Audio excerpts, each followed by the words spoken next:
My name is Ranger Kidwell-Ross. I'm the Executive Director of the World Sweeping Association. And to give you a little idea of my background, and then I'll ask these gentlemen to do the same, I started in 1988 the first newsletter for the power sweeping industry, the Schwartz Supervac Quarterly, and that started a 15-year relationship with the Schwartz family, and I ended up, in essence, being their marketing director for 15 years. That included starting American Sweeper magazine, which was the first magazine for the power sweeping industry, with the idea of bringing environmental ideas and best practices to the municipal power sweeping industry, as well as working with contractors.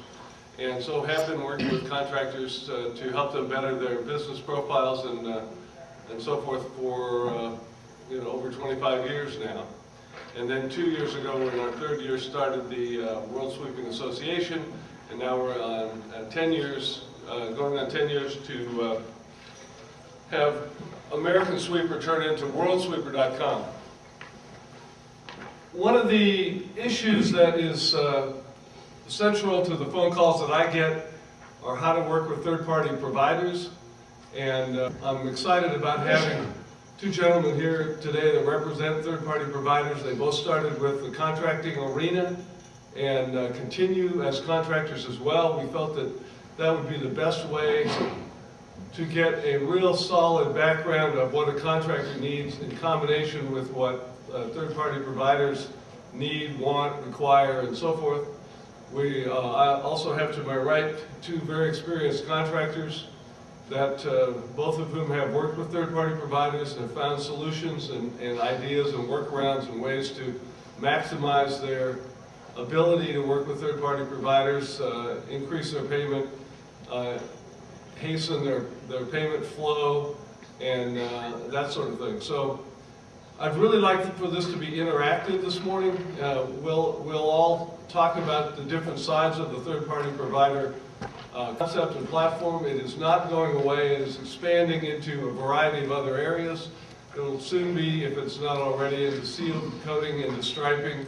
It is taken over interior janitorial, and they're all having the same kinds of issues that the sweeping contractors have called me and talked about for the last several years. So with that, I'd like to start on my left and introduce Richard Arlington, and I'll let him do his own announcement and tell you about himself, and we'll do that across the line here. And please, as we go along, don't necessarily wait for your questions, because it's an early morning seminar, they might go away.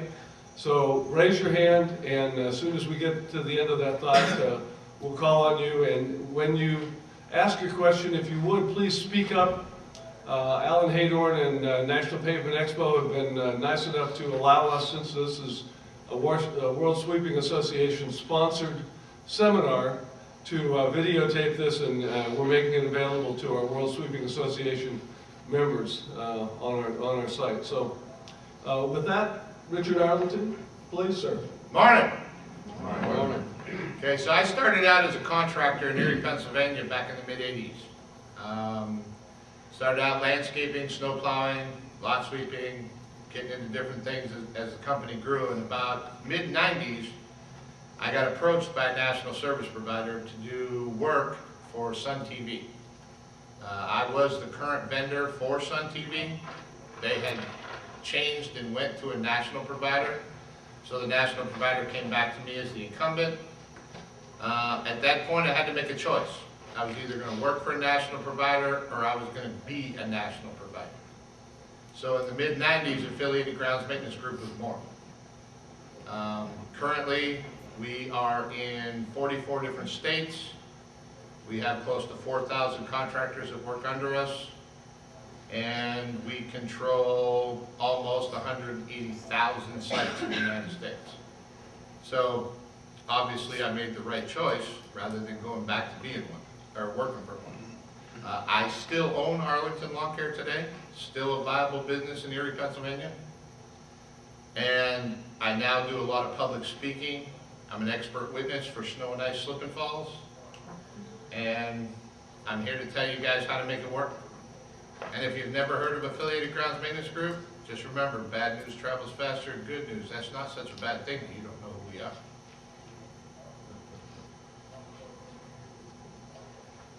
I think that a lot of, I recognize some of the faces over here, so you probably know me.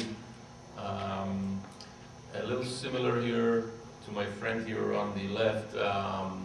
I've started as a contractor. The reasons for me getting into the third-party company was not as extreme as my colleague here. But I've seen that concept coming around. I've seen the problems working with them as well as the opportunity of joining them. And my main reason for actually starting a third-party company was because the companies that I worked for or was approached by, their level of understanding of the services was minimal and maybe close to none, especially with snow plowing, sweeping, and landscaping.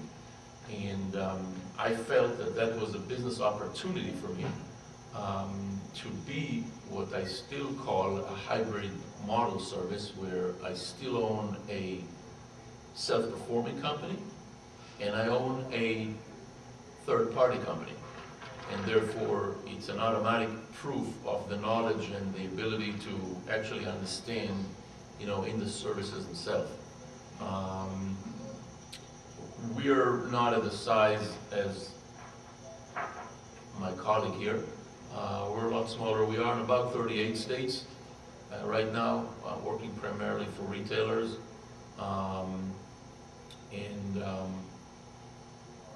That's basically it.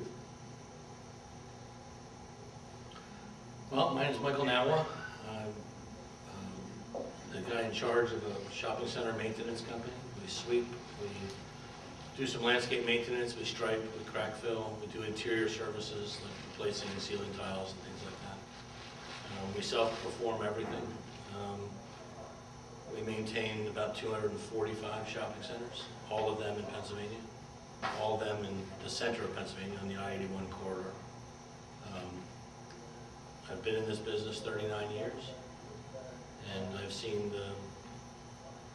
the third-party model coming.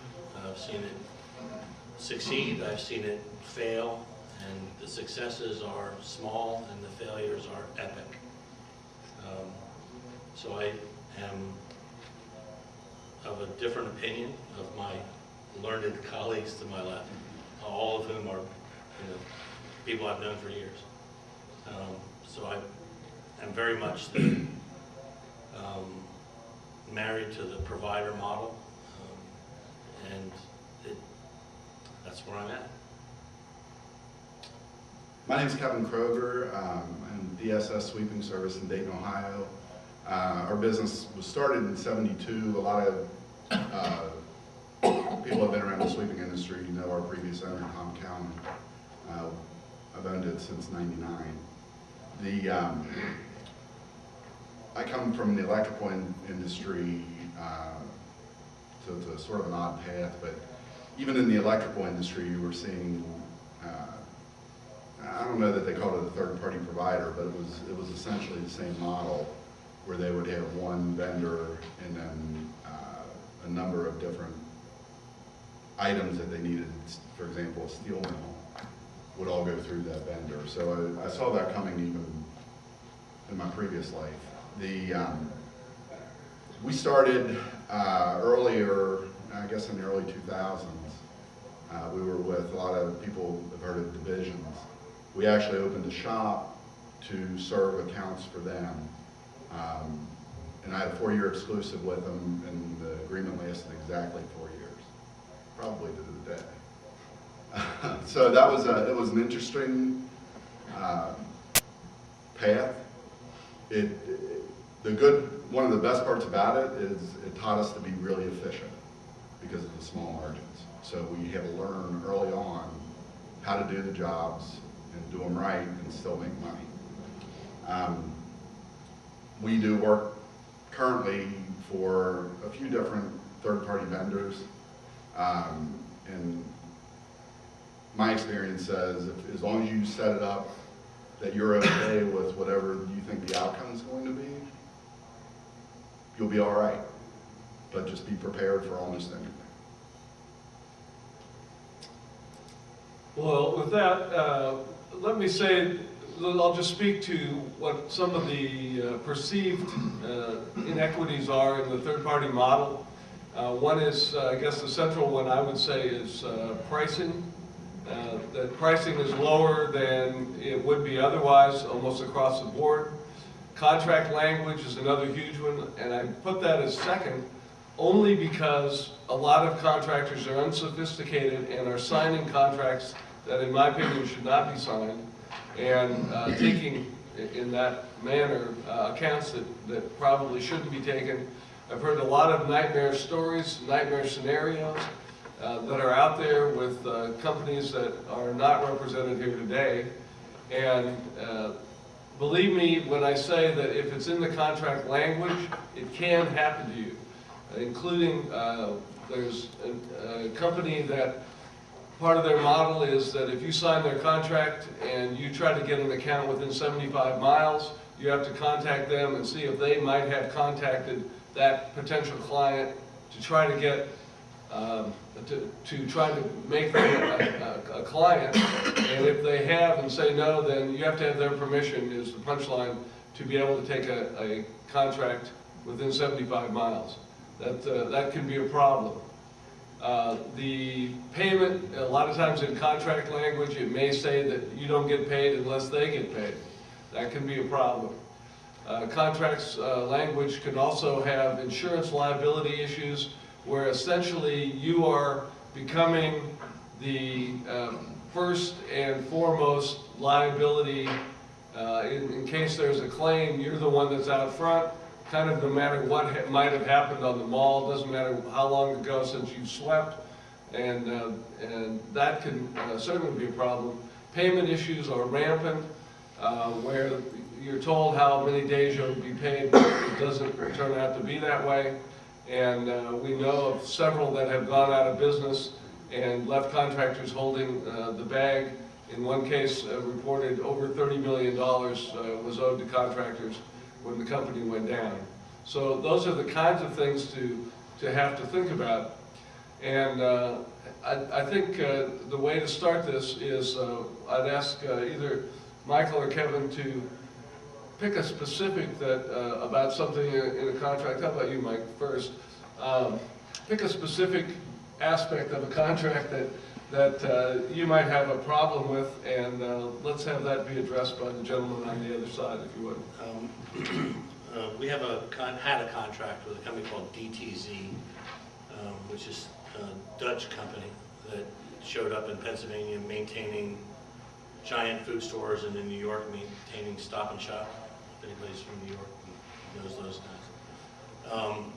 Their contract has language in it that forbids me to contact the customer whose property I'm working on for any reason whatsoever, including after the contract is over.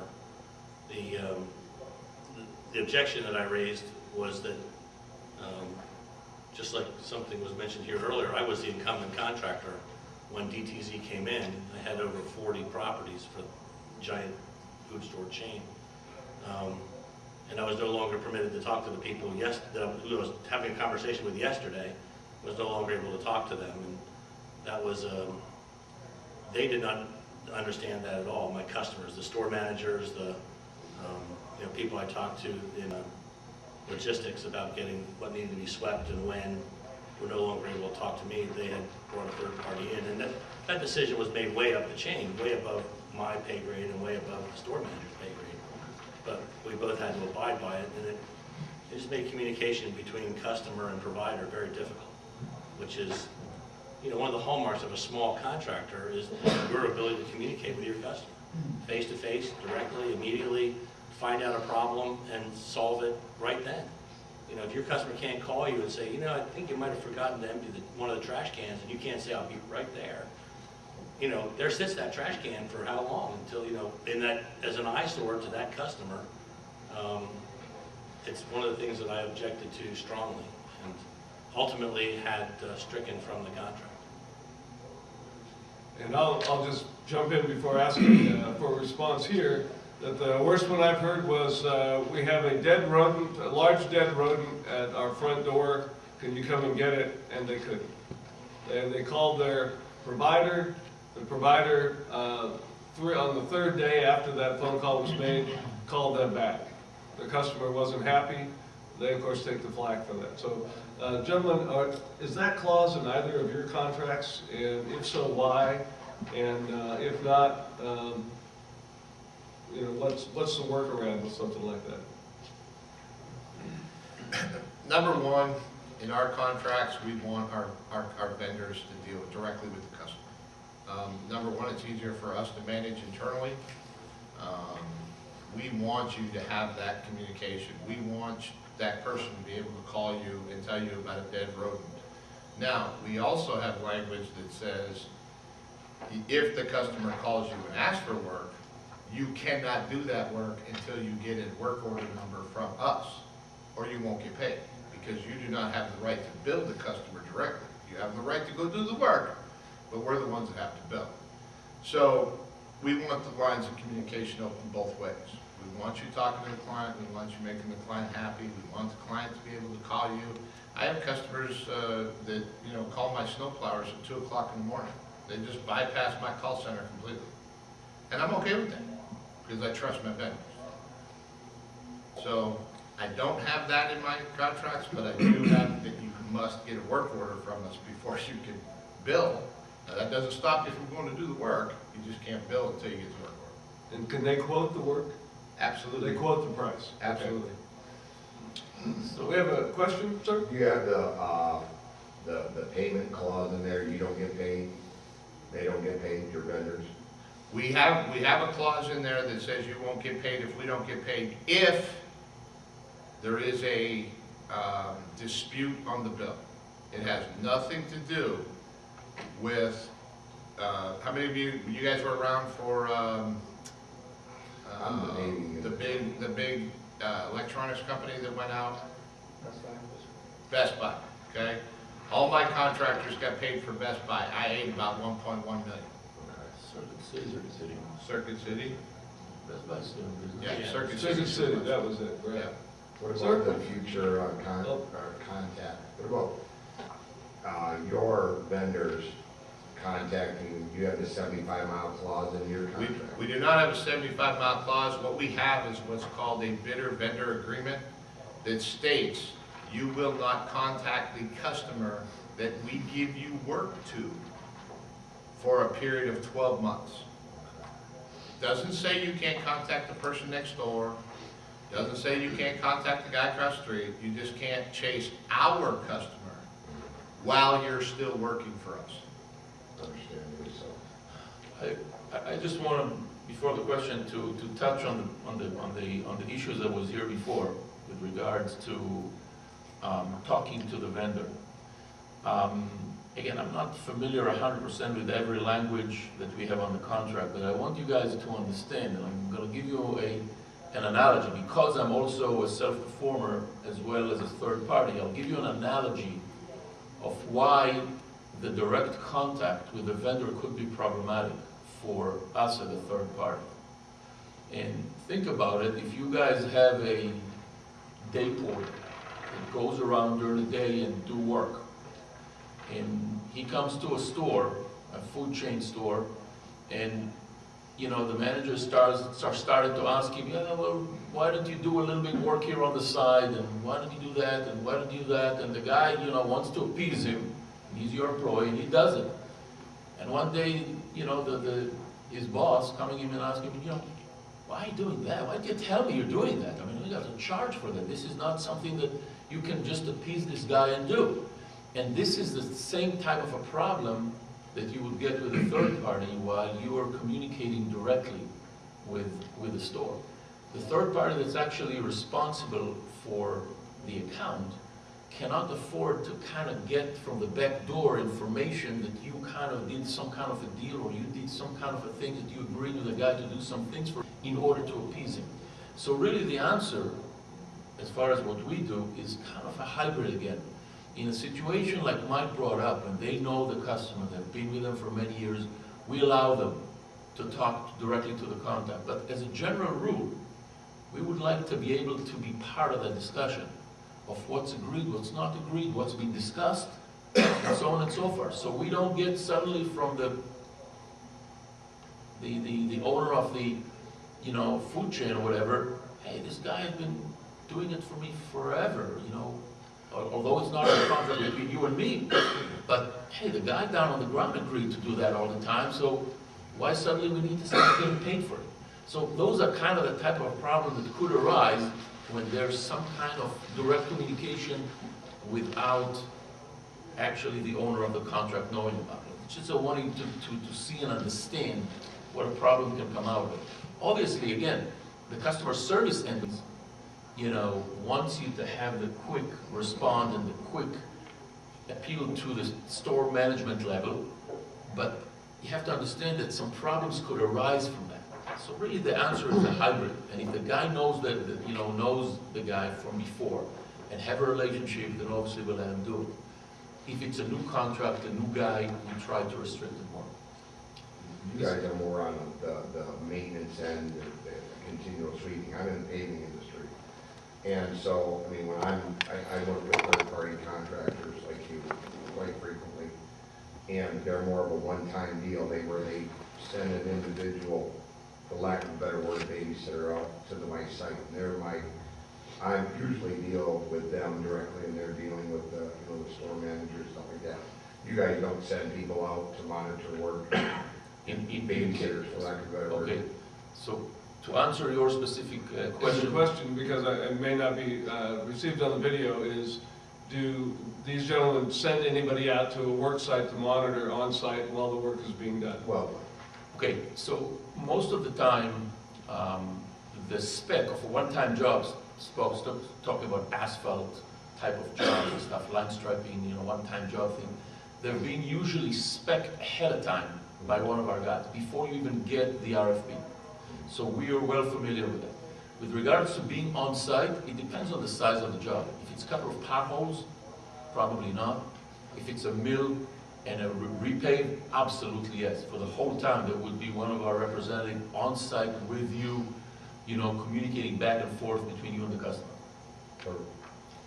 And in terms of a workaround for what we've talked about so far, it would seem to me when you see that in the contract language, and keep in mind that the contract that you're being sent initially is not in your favor whatsoever. That's the designer. It's in the third-party vendor's favor.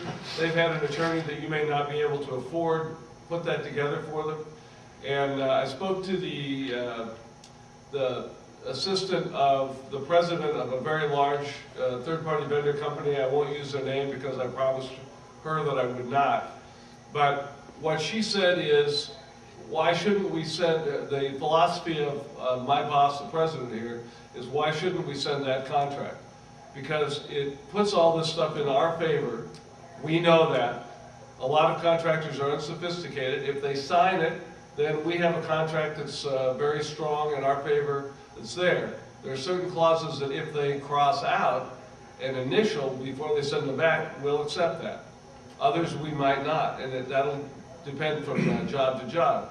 So in terms of this conversation, it strikes me that you might cross out that language, discuss with your third-party provider, and say that, put it so that for emergencies, you're able to contact your vendor directly and come up with the invoice, come up with the pricing, then go through the third-party system. And I would think that you'd want to communicate with your third-party provider also is what are we going to do in the case of an emergency, where we have a sofa right in front of the door, where we have dead animals, where we have things that need to be done right away.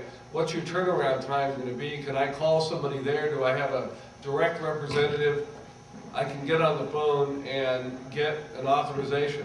By the way, if you get a telephone authorization, back that up on it with email. Email's an implied contract. It'll come in very handy in the case of if you don't get paid. And no matter what you talk to someone about, whether it's on this issue or something else, if you have a verbal agreement with somebody on the phone or in person, be sure to back that up with email. Send an email thanking them very much for their conversation. This is just to confirm that during our conversation, this is what was said, and this was our agreement. Please contact me back directly if that's not the case and that's not what you recall. And you'll find that'll come back, that'll be very helpful in court. What about signing my contract, third party? I know I'm gonna sign yours, but what about signing mine? Would never happen. Yeah, Would never happen because, you know, again, when we sign the contract with the retailer, they don't sign ours. That's the way it works in the business world. You know, if you have a sub working for you, they'll sign your contract. Okay. We sign the retailer's contract, and, you know, you sign our contract. You know, but I just want to, you know, comment quickly on I'll be real frank, I'm gonna look these contracts over a little bit more in detail that I have been signing. You- I haven't had no problems. you should. And I've been doing this, you know, for quite a few years. But I mean, I'm just really curious in some of the verbiage that's in there that, You should. that I haven't even really paid much attention about. You really should, because Yeah, there's a lot of stuff over there, you know, you know, and I want to give you a quick advice. If you don't have, you know, an attorney handy, or you don't, you know, you don't want to spend the money, at the very least, what you can do is send it to your insurance company. They'll do it for you for free. They'll review it for you. They'll let you know what you know, what is binding you too much, where where you're exposed too much. And they'll give you, at least on the liability end, which in my opinion is the most important, more than the monetary part of things, they'll tell you where you're exposed. I mean, I'm gonna comment on that also with reading the contract. I look at my job as president, my number one job is to protect the company. Yeah. And that's, so I read those contracts. In my previous experience, I did a fair amount of that also. I'm by no means a lawyer, but it's hard. The language sucks, it's hard to read. You have to refer to 12 pages up and 3 pages back and sort of digest it, and it takes a long time, but it's worth it. Yeah. And if you read it enough, I mean, I know what I'm looking for. If we get offered a contract, or even asked to quote, most of the time we'll ask for the contract that we're going to be expected to sign before we'll even consider quoting it.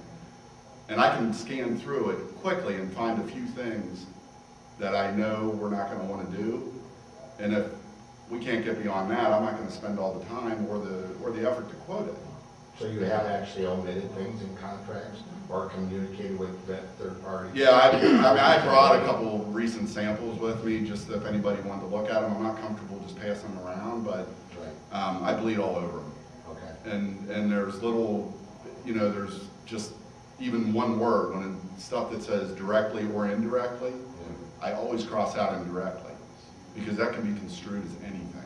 I understand. Do you with third party, or you guys providers, usually have problems when a vendor like this gentleman comes back and has omitted things maybe on your contract? Well, the answer is, you know, there's always people who do that. It's a little more cumbersome, and you'd much rather have someone who just sign it and send it back. But since I've been sitting on the other side, and I'm not gonna just sign a contract, I certainly understand it. We work with guys like that. Many times, at least they say it comes from their insurance, that they don't understand that the insurance said they should not sign it with that language or whatever. They offer, you know, different language. But yeah, absolutely. You know, if we want that contractor, you know, we'll work out the, you know, the contract language. Because I know I spent a lot of money to Absolutely. have my contract made up, and it does protect me very well. So One of the things I too. get it, but you know what I mean. I just don't want to be put into a. Well, and that's the one thing you guys got to take out of here today, okay? If you build a relationship with your third-party provider, and they're trying to build a relationship with you, there's almost nothing that can't be worked out. Because we need you just as much as you want the work from us. You know, we don't exist if nobody works for us. We don't exist if y'all don't pay us. Exactly. So, you know, you have to create a win-win environment for everybody. I haven't And seen one yet. the biggest problem in this arena is there's a third wheel, which is something that a lot of us aren't used to. We're used to, you have a contract with ABC store, and it's two people working together, nice win-win partnership, everything goes smooth. Well, then the third-party provider comes in, and now your relationship is between you and us, and then we have another relationship between us and the retailer. And one of the things that I do with our company as a CFO is I spend a lot of time dealing with scope of work versus level of expectation. It's a huge difference.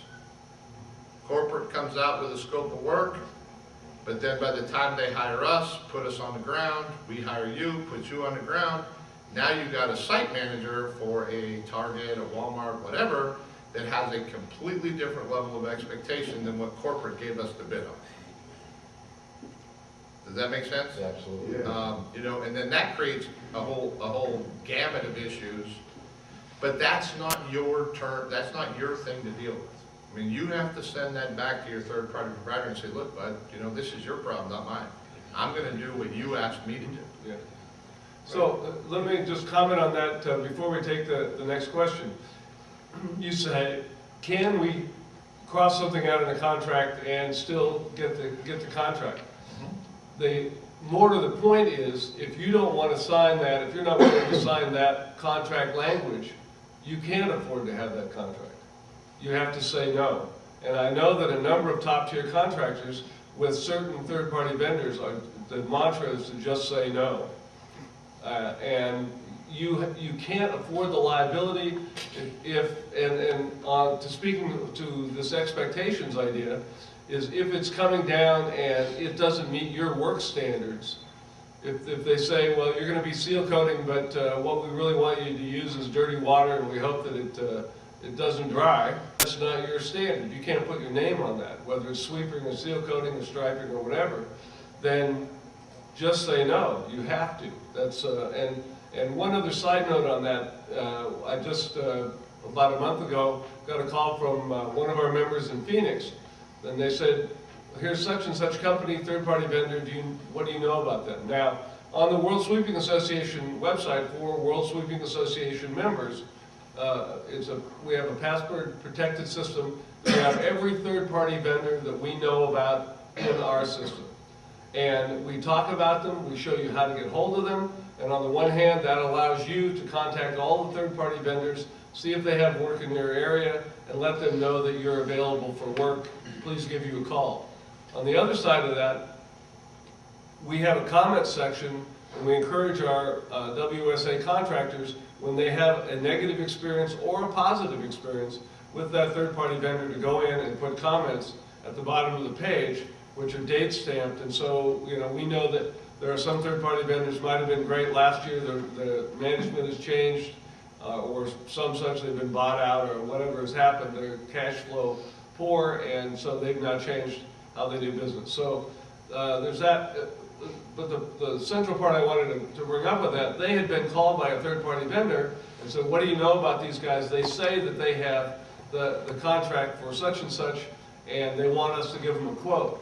Well, upon further investigation, which I encouraged them to do, it turned out that this is just a company where the chain was bidding to third-party vendors. This was one of the third-party vendors on the list. They had no idea of the scope of work, and so they were calling contractors in the area to have them do their footwork about what they would charge for these different stores. They were going to get that information, average it, and then that's their bid. So make sure to find out before you do any footwork for a third-party vendor on a group of stores, do they actually have that contract? Is that something that they've been awarded? And if not, that's a place to let them go do their own groundwork. And we had a question back in the middle to the back, and then I'll go that way. I just got a few things to say. Speak up, please. I just have a few things to say. You know, these paid clauses put in contracts. They're what?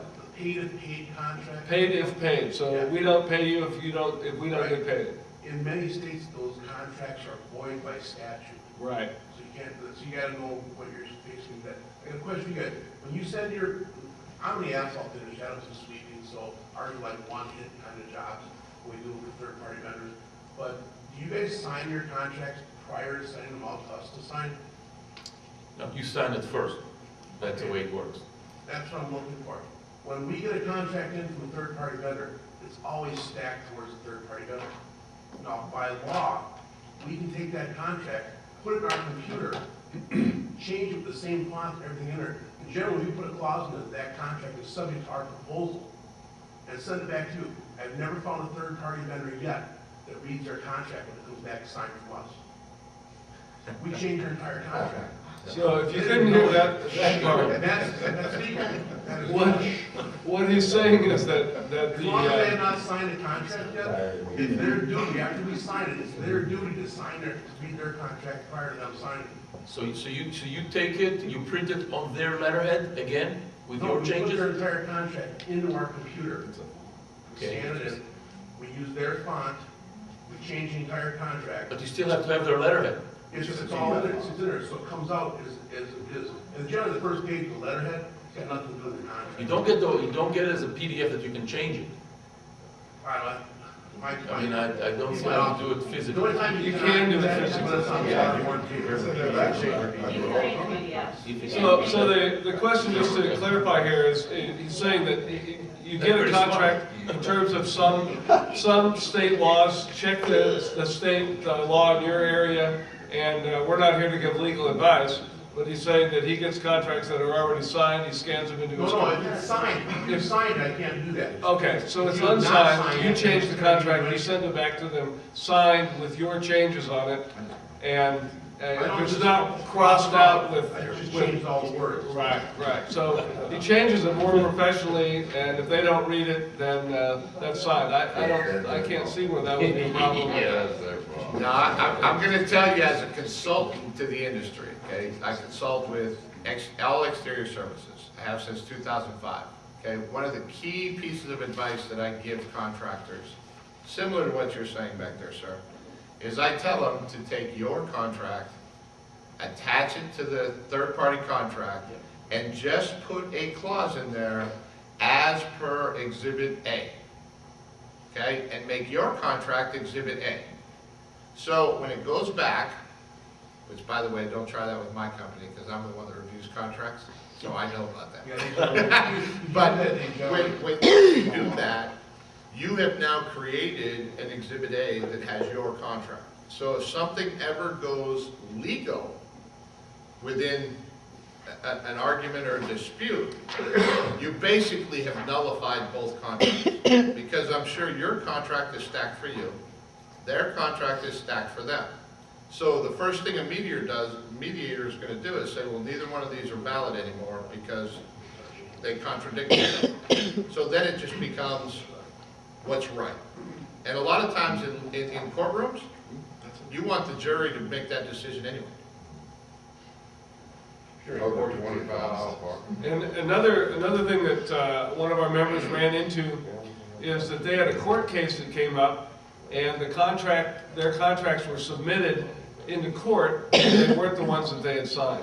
They didn't have the crossouts, they didn't have the initials, but because they had done that on each individual page, what was supplied, and then signed it at the back, what was supplied in court by the third-party vendor was a standard contract plus their back page that they had signed. And then their challenge was to prove that the contract they had submitted was not that it had the crossouts and so forth. So what they've now gone to doing is they got a corporate seal, and which makes it a lot more difficult. Before they put a contract back in, they clamp their corporate seal onto every page of it. And he said that, that's just kind of an keeping honest people honest fail-safe that they feel will work. Yes, the third-party vendor in a large lawsuit, legal situation might go reproduce your corporate seal, but that would be highly unlikely. So we had a question with this gentleman, Yeah, you were talking briefly about, and please do speak up. like when your provider is doing a service for a location, and they kind of get crossways on the scope of work. So you've got, your corporate has said, here's the scope of work. The local manager is expecting much more. So as a contractor, I'm out there doing what you're paying me to do. And I'm not gonna get paid for anything more than that. But you've got the local manager there squawking about it. So at what point do you decide you're not gonna pay that vendor? And how do I protect myself and make sure I get paid on everything I'm gonna do for a third party guy? Like when an argument comes up between the scope and you've got a local manager that's got a problem, It won't sign off. it's the contractor that's stuck holding the bag and not getting paid every time. And then you find out 3 months later. Yeah, you find out 3 months later when my AR person is going and saying, well, why Yeah, hasn't this collect. invoice been paid? And then you find out, well, we had a problem there 3 months ago. And then they don't pay for 3 months. When do you notify your vendor that there's a problem and you're not gonna pay them for that month's service? Well, I can honestly say that there's no vendor that I have never not paid for that month's of service, okay? We have disputed things and settled. I have actually taken big box retailers to court. I've sued them on behalf of my vendors. So you don't have the legal expense for that. But when there is anything that happens on site that is a variable to the scope of work you agreed to with the third-party vendor, that immediately should trigger notification to the third-party vendor that there's a problem. Because ultimately, it's the third-party vendor's responsibility to fix that problem. It's not yours. You know, if a corporate ABC company did not correlate the new scope of work to their site level managers, that's not your fault. That's not your problem. Now in our company, we send our account managers out to have those individual meetings with site managers. And we take them a copy of the scope of work that corporate hired us to do. So we are able to find a lot of those issues right up front. Prime example is, this winter. The snow industry is probably a lot worse than the lawn sweeping industry as far as that gap between scope of work and level of expectation. Because corporate wants a 2-inch trigger, salt at our discretion, but the site level manager wants you there the first flake that falls on the ground. They want you pre-treating, they want you anti-icing, they want you leaving 5-gallon buckets of salt at the front door because that's what the guy last year did. Well, that's not the scope of work that corporate is putting out there. So we take the time to go out and have those conversations. Is it perfect? No. Do we still have those issues between the site level manager and our vendor? Absolutely. But that's our job to handle. You just have to notify us that it exists. Because we don't know it exists if you don't tell us. Rich, what would you suggest to do as a consultant to a contractor if to put in a contract? Should there be a standard addendum that everybody would put in, that they would attach, as you suggest, as an Exhibit A, that would say that if the third-party vendor must notify them, say, within 5 days of any complaint being made that might affect their payment? It seems like that might be I think something that would be absolutely correct. We have a contract administrator in our office, and her whole job is to take that work order or that complaint. It goes out to the account manager and the contractor's copy. So the contractor is getting the information from us the same day we get it, because that's when we're sending it out to our account managers. But yeah, I would definitely put some type of stipulation in there that says you have to be notified of the problem. Let me just interrupt here. In reality, if situation occurs where there's a difference in the scope of work, and that's the reason that that particular third party had told you after you didn't get paid after 3 months, again, I'm on both sides of the coin here. I don't believe that that's true. Because if there is a problem with the scope of work, then the complaint on the work, whether it's sweeping or landscaping or snow removal, is initiating even when you are already working. So it can't be silent for 3 months, and that's the reason they don't pay you. You understand what I'm saying? If you're servicing directly a store and there is a problem in the expectation, you hear it the next morning.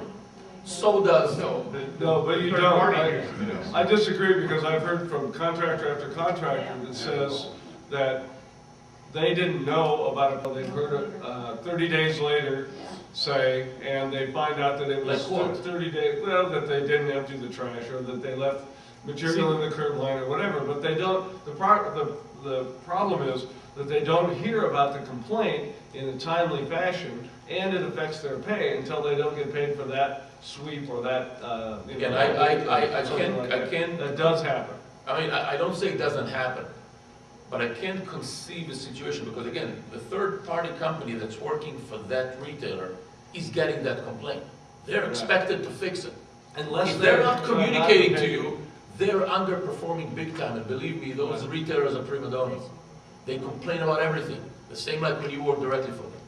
So I can't even conceive a situation where they're holding back, they complain every single day of not doing the trash or not doing something and not even communicating to you that you need to do it.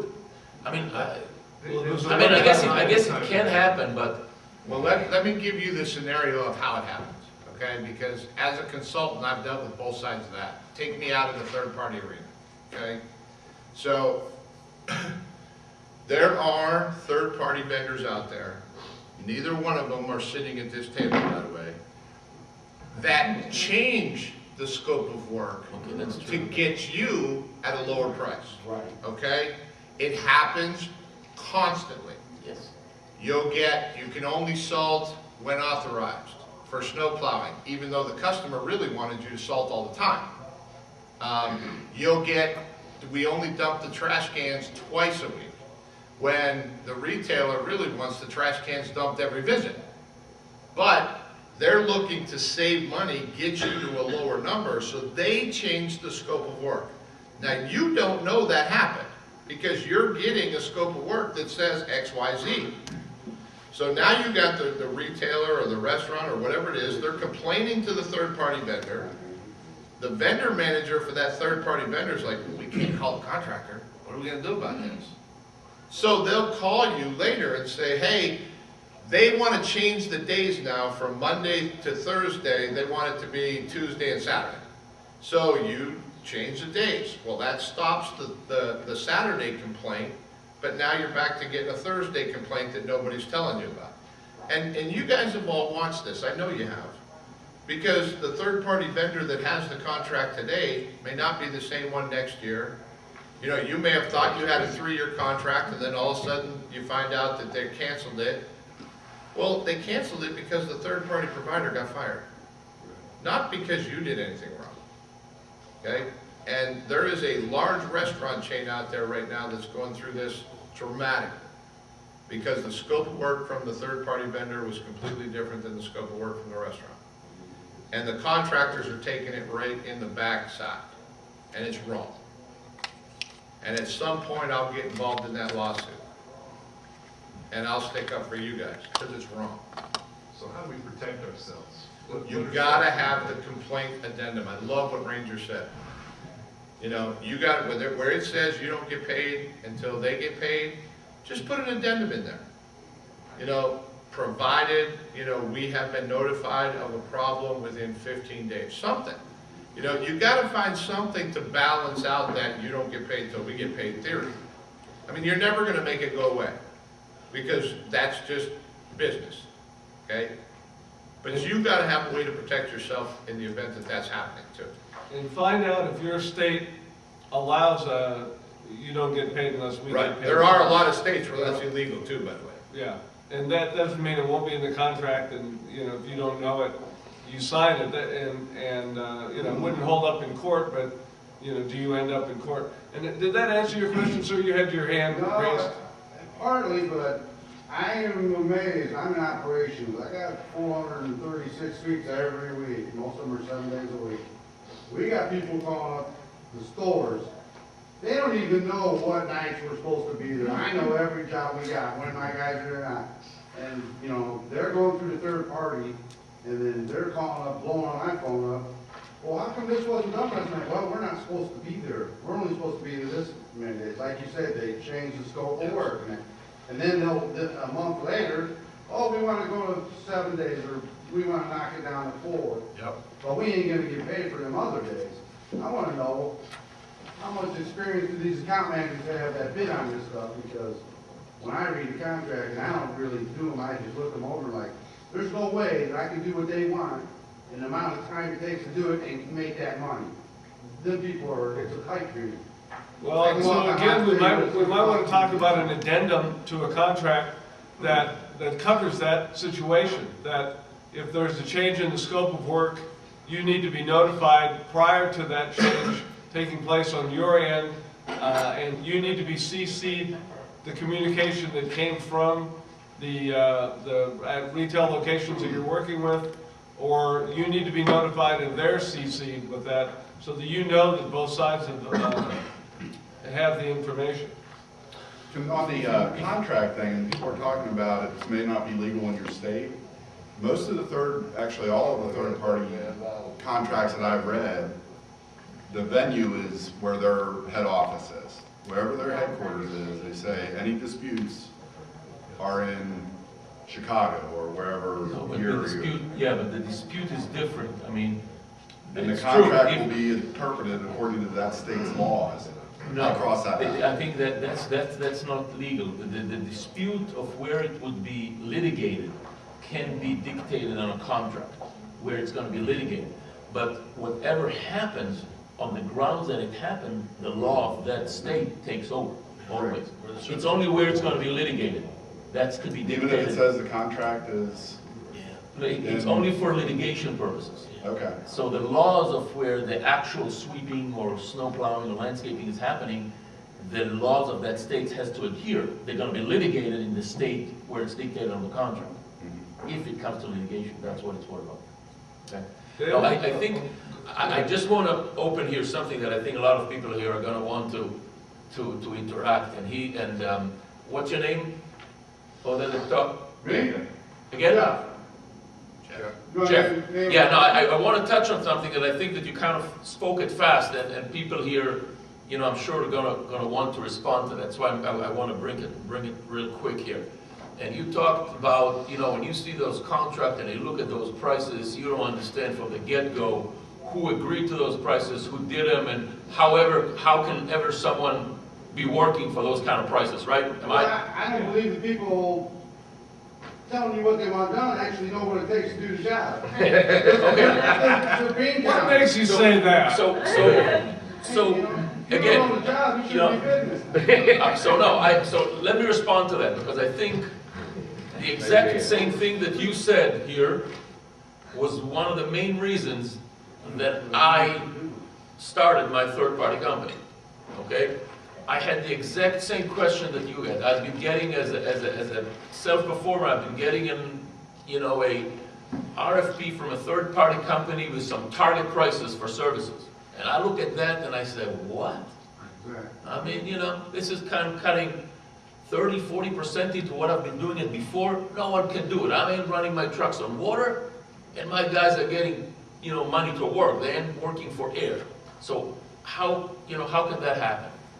And what I found out was, in reality, that there are people who will do the job for that kind of money and actually do the work. You know, they might, you know, work and have a sweeper in the back of their house and not a full garage. They might be running it with their sons or their brother-in-law, but they still have a sweeper, they still go out every night, they still handpick, they still do everything. But they can run, actually, and do the work for a fraction of the money that I would be able to do it with a full-blown garage with insurances and benefits and everything that I give my employees. And guess what? And, you know, my thought was, you know, give it a month or two and they'll wake up. And that month or two become 2 or 3 or 4, a year or 2 years, and I never get that work back.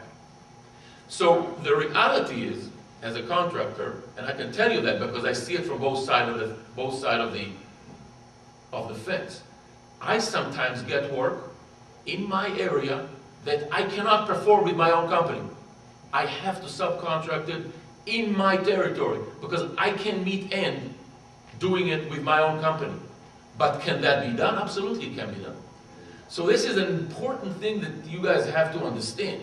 When you look at those contract or RFPs and decide whether you want to work at a lower margin. To work for a loss, forget it. No one's going to work for a loss. But when you give away work for working at a lower margin, think about it twice, because that work ain't coming back to you. Someone is going to do it for that amount of money, most of the time. Sometimes it's a question of a scope that's being, changed, but more time than less, there is someone out there that's going to do it. And believe me, I'm sometimes amazed how a work could be done for that amount of money. I go out and look at it myself, and it's actually done to scope, and it's done right for the amount of money that we pay. We're going to stop here for just a moment, change the tape. Okay, one of the things I wanted to cover on this topic that I have talked to a number of service providers. I've probably talked to about a dozen or 15 different service providers and asked them questions prior to this. And one of the things that comes up all the time is, I can't believe the contract that they sent me. I can't believe the pricing that they sent me. We're now at $65 a sweep, and they want to be $29 a sweep, for example. And one of the thumbnails that happen with some of these third-party providers is they have been trained, their representatives have been trained to really lowball you. And I'll bring it down to the level of a garage sale. Somebody has, what I've learned over time being an avid garage sailor is, a way to get the best price is you say, what's the least you'll take for that? They say $15, and you say, well, I was thinking about 7, and you end up at 10. But they just told you the least they would take was 15. How did you end up at 10? So the same kind of a system is working with these third-party providers. You're at 65. They come in at a ridiculously low 29. What that means is that from a psychological point of view, you have a more difficult time of saying, well, we might do it for 50. You think, well, they never take 50. I'll say 40 instead, because that's closer to 29 that they're saying they need. So if that's where it's really key that you have a strong hold on what your costs are, because that's the only way you know how you can price. And this is very good advice that Uri gave. You have a contract now that's 65. Now they're saying that you're going to sweep that for 40 a sweep. The only way to know whether that's a small margin, a smaller margin for you, or a wash, or where you'd be losing money, is if you know what it takes to run your truck. You need to know exactly whether you're seal coating, striping, whatever. You need to know what your fixed expenses are, which is to say, what does it cost you an hour if you sleep in, but your employees are there and nobody's doing any work, and then what is it that's your variable cost when your trucks run and you're out on the job and all of the expenses and wear items and so forth are happening. So you need to have an exact handle on your cost per hour, and that's the only way that you can know whether you should take a contract at a lesser amount. Something else to keep in mind with third-party vendors is, by and large, it takes more time. You're going to have a special portal to a lot of times to invoice through. You might have to learn that. If you work with a lot of third-party providers, you might have to get somebody in your office that just specializes in all those different portals and what you need to do. Some third-party providers require that you go and have a slip signed at the end by the manager that says you did a good job. Not a problem if you're seal coating, not a problem if you're striping. But what if you're sweeping every night when the store is closed? Now it costs to you is to run across town and get that slip signed. And one of the things that you need to not do, because your business is your company, has got your name on it, and it's your reputation. And I'm unfortunately aware of several contractors that their workaround for that is to say, okay, yeah, I'll work for $29, I'll do that 5 nights a week, and I'll get that slip signed in the day. So what they do is they work Monday, Wednesday, and Friday. They don't work the other 2 days. They do go out and have the slip signed on the morning after those days, and have their guy run around and pick up anything that is really an eyesore that somebody might might, suspect that they didn't sweep up. So you can't do that. In the long run, you need to not take that business. Don't take any business where the scope of work is such, or the pricing is such, that you can't do it and maintain your reputation for quality. If you can't do that, you're in the wrong business. And in the long run, you won't be able to survive with that. And one of the things that I've done for years at the Contractors Roundtable every couple, 3 years, is we'll talk about low bids. And I'll have all the contractors in the room raise their hand if they, by and large, are taking low bids. And you'll find that the contractors here at NPE are not raising their hands there. They don't start raising their hands until they're about the 80th or 90th percentile in terms of higher that they charge. And that's the reason they're here at NPE, because they've made money, they insist on making money, and they're not going to take these contracts where it's costing them money to perform.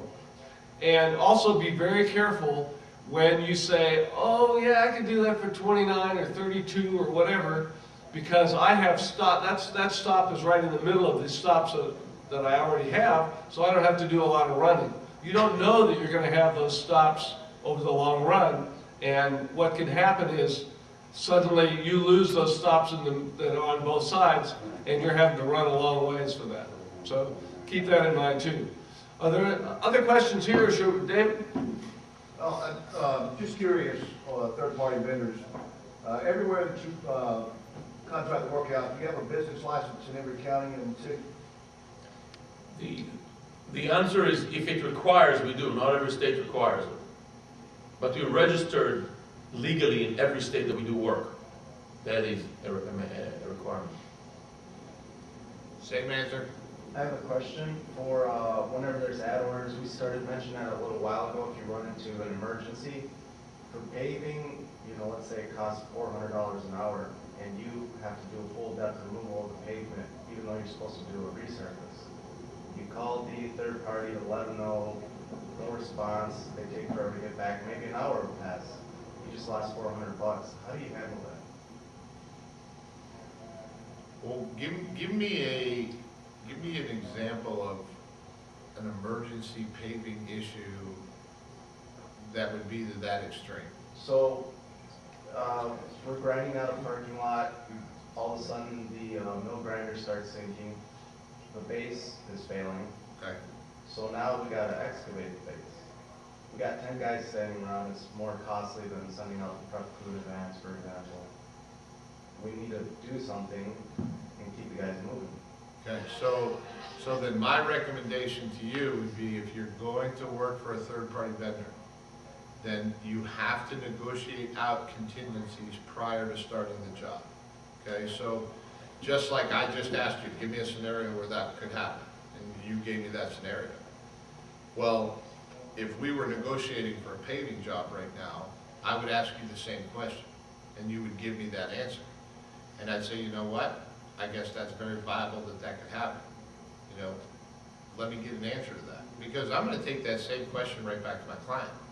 Because remember that a lot of times when we're not getting back to you, and I'm not saying this is always the case, but if we're not getting back to you, it's because nobody's given us an answer.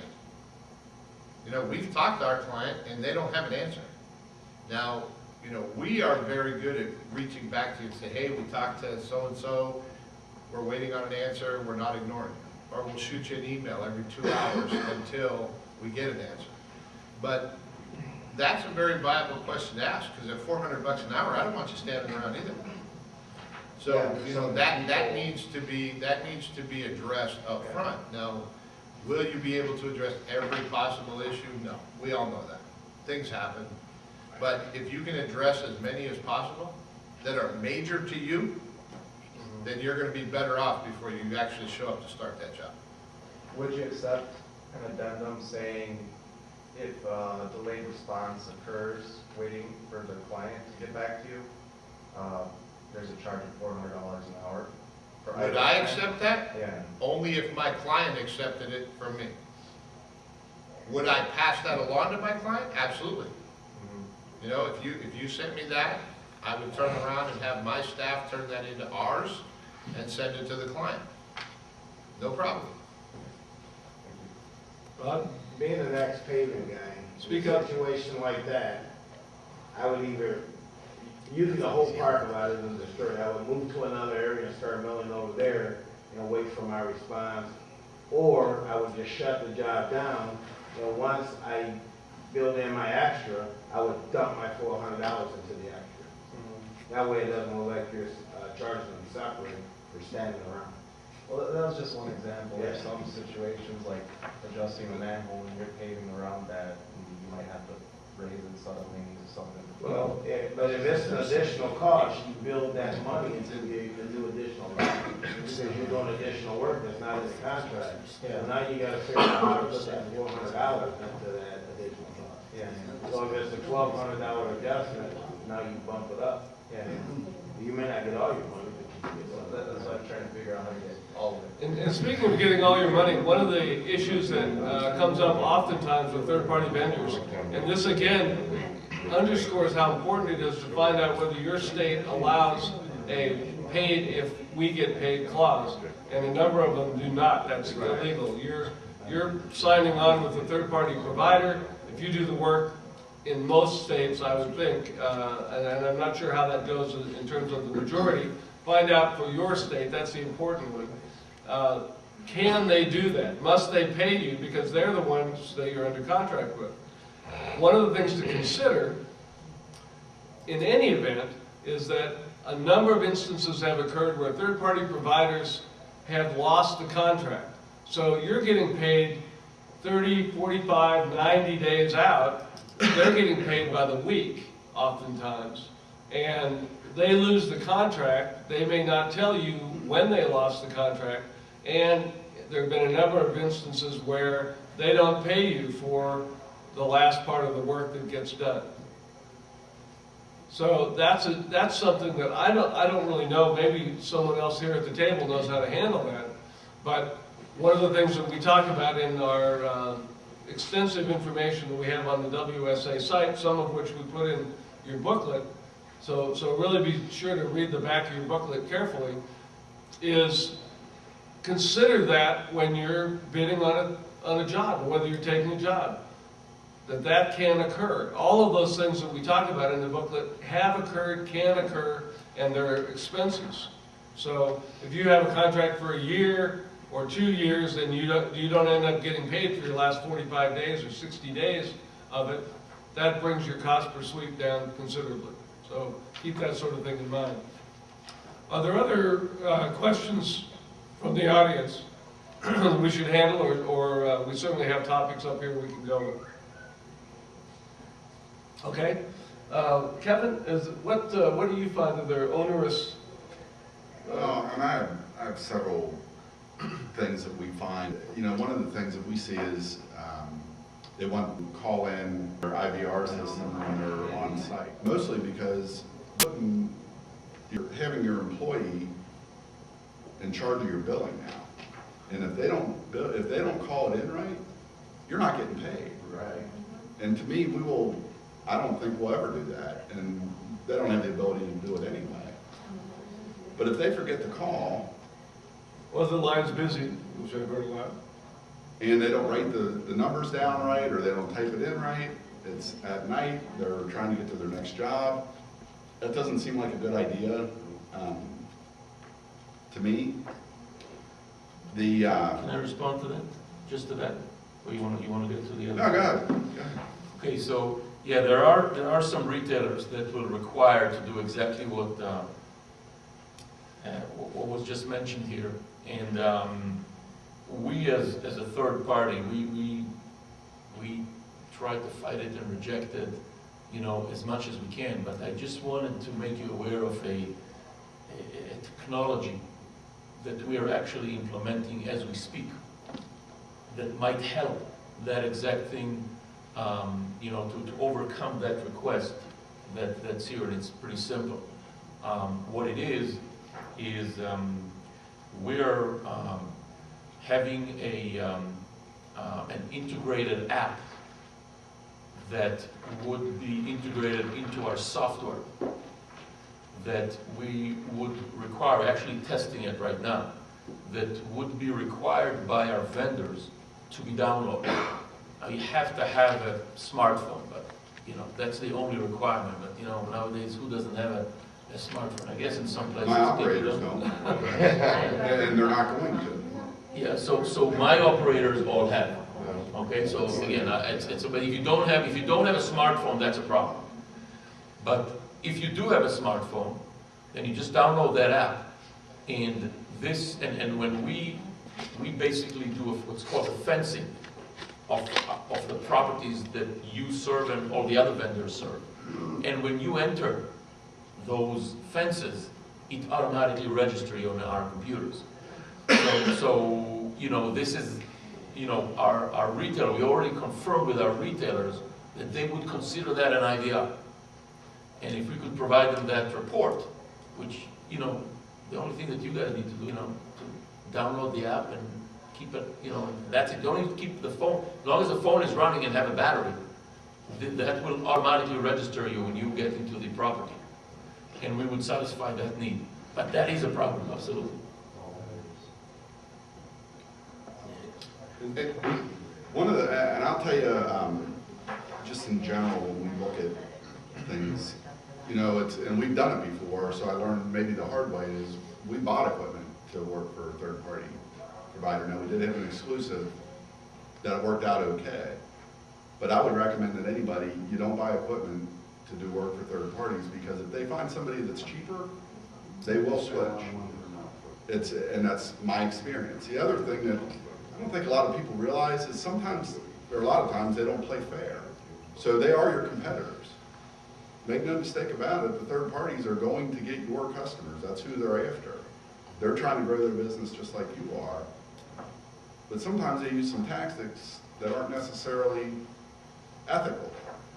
We have, and the person that fired her confirmed to me, a property manager that lost her job because a third party bought her a boat. So how do you compete with that? We don't do that. I mean, that's not our, and most of the sweepers that I've met, they're up and up. That's, you know, they operate on a level playing field. You know, you might give them sports tickets or something. That's all appropriate.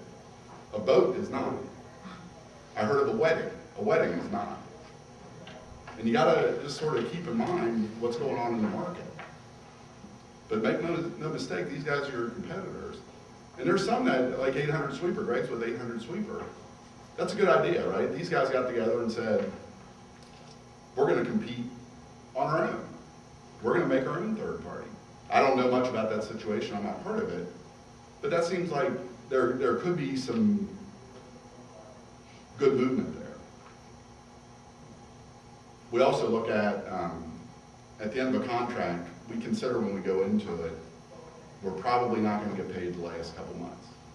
That's the way, so just, we look at it as, okay, we got to make sure that we're okay doing this for the price we have to do it, recognizing the last couple months is there's probably going to be some problem, real or imagined, that we don't get paid.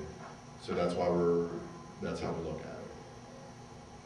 And keep in mind that the third parties, another thing that they'll do is to play you off with others, theoretically, with other providers. And they'll call you back and say, well, you know, you're going to have to get down, we'd really like you to get this contract, but you're going to need to get down to $34 because we got some people here that are ready to do that. You've been having the account historically, we'd like to keep it there, and so, you know, all kinds of tactics to try to bring you down.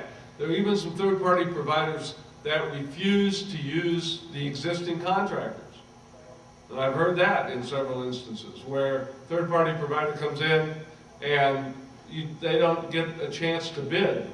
Actually, Walmart just did a provision area several months ago about that, where one of our contractors in the World Sweeping Association notified me and sent me the material about a conference call that was put out to them, and so we put the information out. We'll come to find out a number of contractors around the country in that region didn't get that memo.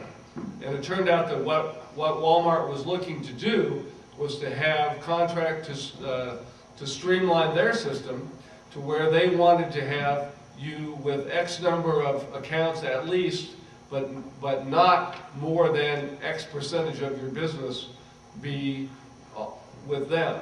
So they had a sweet spot that they had determined is a good spot for them to have contractors with, you know, X number of accounts with them.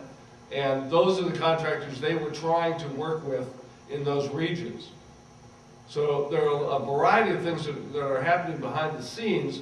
And again, I come down to what are your costs? Unless you know what your costs are, your expenses are, and keep in mind that you have to keep your equipment in good repair, and someday you're going to want to be like Warren here and go to your place in Jamaica, and you're going to want to retire, and you want to put your kids through college.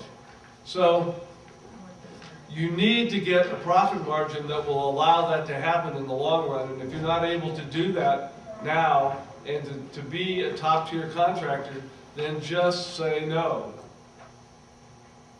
Can't just pay your bills, you gotta be able to put a retirement. You've got to be able to put retirement. That's right. Listen to that man. He's been very successful with this. It's not a place, it's a villa. It's a villa. You're right. It is. It's a wonderful place where you sit up about 800 feet above Ocho Rios, and the cruise ships, when they come in, look about this big. It's real pretty out there. And I'm going to pass along something to you, you know, because I kind of sit from a different perspective up here, because I'm also an industry consultant. So I've actually sat in Bentonville, Arkansas, when they were getting ready to make the transition to USM. Everybody remember that nightmare? Oh, yeah. I was the subject matter expert at that table. Okay, so I told Walmart that what they were doing was not going to work. Not that they couldn't go to a third-party vendor, but the whole process that they put through was a whole bunch of CFOs and controllers from Walmart corporate, and they wanted to set a standard price. Didn't matter where the store was, it was X. So, for example, snow plowing was $35,000 no matter where the store was. Well, for a contractor in St. Louis, Missouri, that was a great contract. For the guy in Boston, not so good. You know, for the guys in Erie, Pennsylvania, where we get an average of 167 inches a year, not so good. So it was doomed to fail from the start. And it wasn't just that way with snow. It was that way with lot sweeping, it was that way with pressure washing, it was that way with landscaping. Well, Walmart is such a power broker in their industries. Okay, so you guys, have you ever heard of Prism, Specs, all the trade associations for big box retail, small box retail, C-stores? What do you think Walmart was teaching all of them? And what happened was, you saw Lowe's follow suit, you saw Target follow suit, you saw Home Depot, you saw Best Buy, you saw, you know, just chain store after chain store after chain store. And, you know, not to create a disillusion, but, you know, there are some third-party vendors out there that are competing with you. Don't get me wrong. I know some. But that's not what a true third-party vendor is. We're a management position. We're not out trying to get your local Burger King or, you know, your Myers grocery store. If those people aren't looking for a national service provider, I'm not chasing them. You know, I meet people at trade shows all the time. I say, do you use national service provider? They say no. I say, well, good for you. And the conversation ends. I'm not chasing them. I don't want them. I want the people that I've already made their corporate decision to move down that road. But there are some third-party vendors that, of course, Absolutely. You know, going after those, and they're telling them tales that are just unsustainable. That's the thing. And I think firmly that there are some advantages to the third-party model. And as an example, Target says that it costs them $100 to write a check.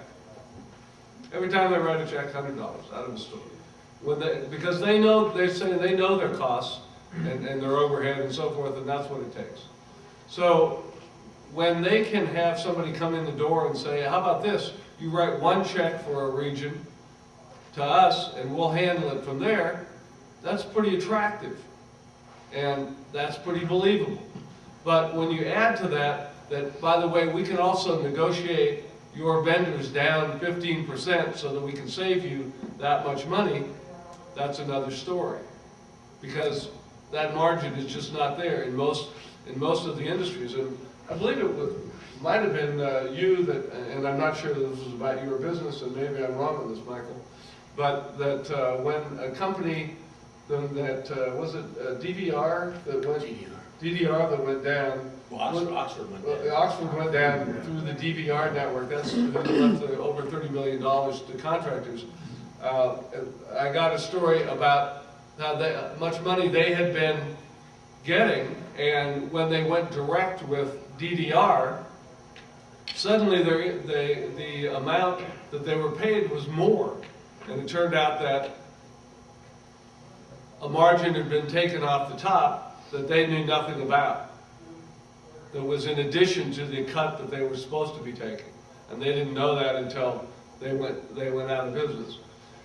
I'm aware of a Walmart of a contractor. He's a one-horse sweeper, and he's barely keeping that going. He's in a very small market area in Kansas rather. And he claims to be getting $129 to sweep a Walmart. But he said he has to travel about 45 minutes each way. There's nobody else out there.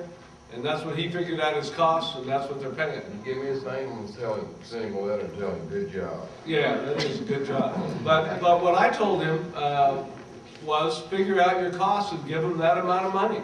And that's what he did, and that's what they ended up settling on. So we just have a very few minutes left in our seminar.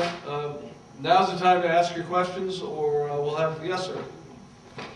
Are you gonna be like a watchdog for us from now on this deal and keep posting this stuff, or what can we do to keep these people honest? Well, as contractors? Yeah, let me tell you what we're doing at World Sweeping Association is we've tried to, and I'm open to any suggestions. This is contractor driven, member driven. The idea is to go out to the members and say, what can we do to help you? And part of that was keep you updated every 2 weeks. Part of it is, let's go out and they said, well, how can we keep track of these third-party vendors anyway? There's so many of them. Some people are calling me and saying, who are these third-party vendors I hear that people are getting work from? How do I get hold of them? So other people are calling and saying, there's some really rotten folks out there, how do I keep track of them? So what we've done is put them all on our website, members only. You go down the page, it's alphabetical, it has a logo, because sometimes that is what clicks on, and it gives you the contact information for all of them on that page. Click on the logo, takes you to a separate page for that particular third-party vendor. We'll tell you anything we know about them. We did a survey to start out with all the main ones, and we asked them, contractors to come back to us and say, how often you get paid? Is it 30 days, 45 days, 90 days? We did statistics on that, so that information's there for those third-party vendors. Then the ones that have been added later, that's not there. But a comment section for all of them, and every time that I hear from a contractor and they say, here's my experience with this particular third-party vendor, I ask them if they're going to go put that in. And to be honest, a lot of times they say, well, I was gonna, but I don't know, and I go put it in on their behalf, and just without saying who they are. They're afraid to say, this is me, So I'll go in and say, a contractor in the Northeast, in the Midwest, whatever, reports on this date, this has been their experience. And some of those are positives. I really try, when there's a positive that comes out, I make sure to put that in as well. And it's interesting how some of that has changed over time, where it was positive and now it's negative, and vice versa. I think divisions has changed significantly since the president bought out the other shareholders. He would talk to me once in a while and agreed to do an in-depth interview, and suddenly he bought out everybody else and won't answer my calls. So, it is a fluid situation and changing certainly all the time. Anything further? We can say, go ahead. I just want to say one thing. Yeah. I think we should each have a closing. I've sort of had my closing. Why don't we each have a closing remark? Eric? You know, price is a big thing when working for a third party. I mean, I see it from, you know, when I wear my own, you know, regional company hat, and as well when I'm wearing my national provider hat. And, you know, I would like to say to this community as a providers, you know, if you believe that your price is fair, and as Ranger said, you know, do yourself a favor and really analyze your real cost. So you know exactly, this is my break even. Every dollar less I'm losing, every dollar more that I'm making, I'm not only making profit, think about that for a minute, that's another whole seminar. I'm giving money not only to my profit, but I'm helping my overhead to be covered. That's another whole seminar. But, you know that point, and sometimes it's worthwhile very much to work for break even just to, you know, help pay your overheads. But know where you are at and then make your decision if you want to lose that business or work for a very low margin, number one. Number two, you know, stand up and give your pricing. As the Ranger said, if they tell you that their target number is 29 bucks, say, no, I'm 40 bucks, that's what I'm doing, 45, that's it.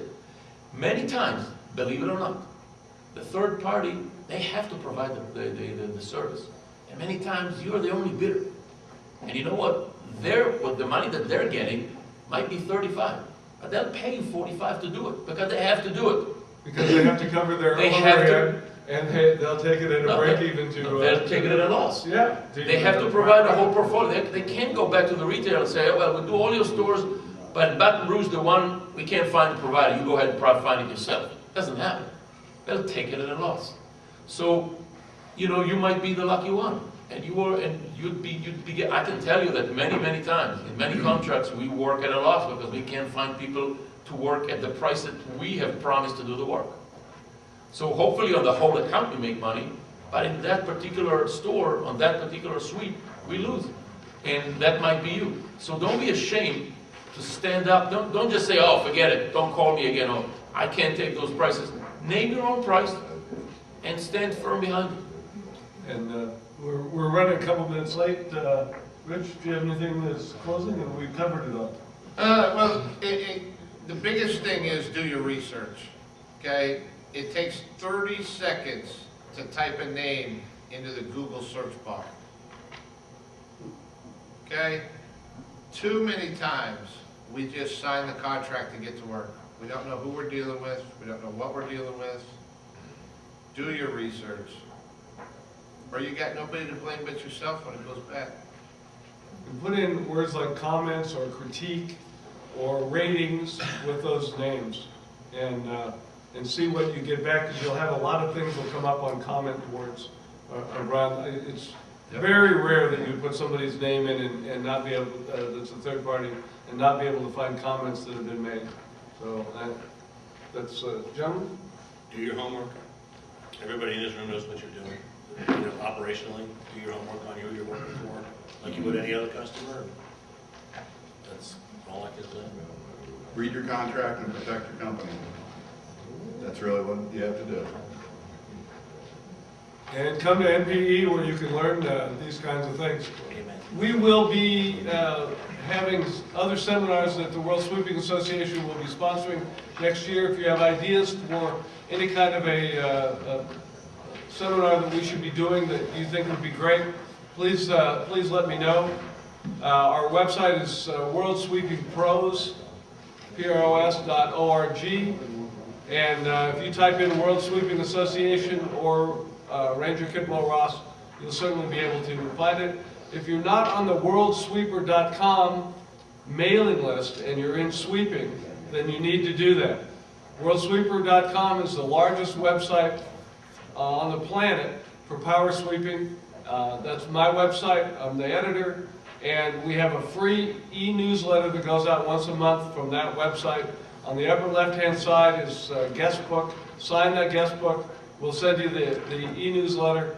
And whether you're a World Sweeping Association member or not, when you get the contact information, feel free, at the website there are, of course, links and phone numbers. Feel free to give me a call or to email me, and I'll, as I have for over 25 years, I'll help in any way I can. Thank you very much.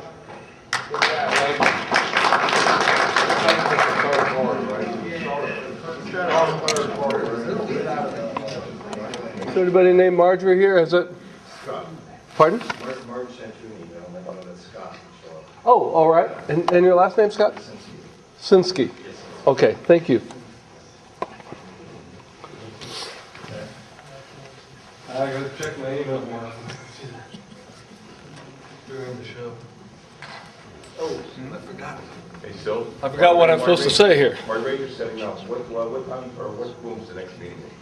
The next meeting is at 5:30, and it's going to be in this room. It's the NAPSA membership meeting. So if you're a NAPSA member, we want you to stay. We've got some exciting things that we've accomplished this year. We've got some real exciting things that we're going to be doing next year, and we want to update you on that. If you're interested in helping on some small team projects, that kind of thing, we'd like for you to hear about that, and also hear about some of the accomplishments that we've had this year that can directly affect your bottom line.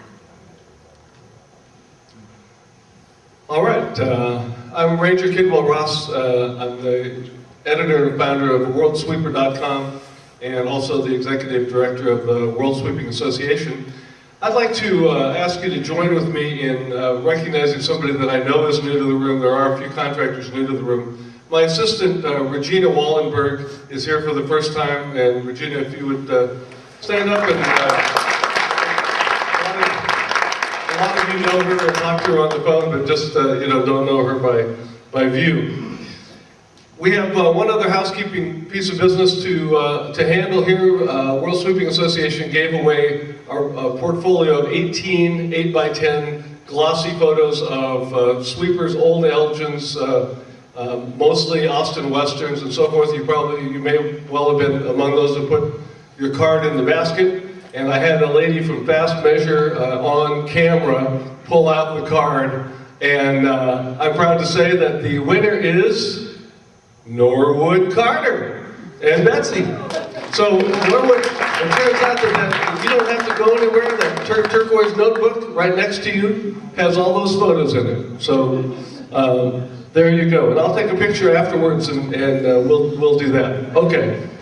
So for many years, I have given out for World Sweeper, and now on behalf of WorldSweeper.com and the World Sweeping Association, we give out the World Sweeper was American Sweeper for a long time. Now is the WorldSweeper.com and World Sweeping Association Award of Excellence in Power Sweeping. This has gone to a number of the people in the room, some different companies from Timco to Schwartz to Gabe Vitale, I think was first. Is that right, Gabe? Yes. But a number of people in the room have won it, and some that aren't here.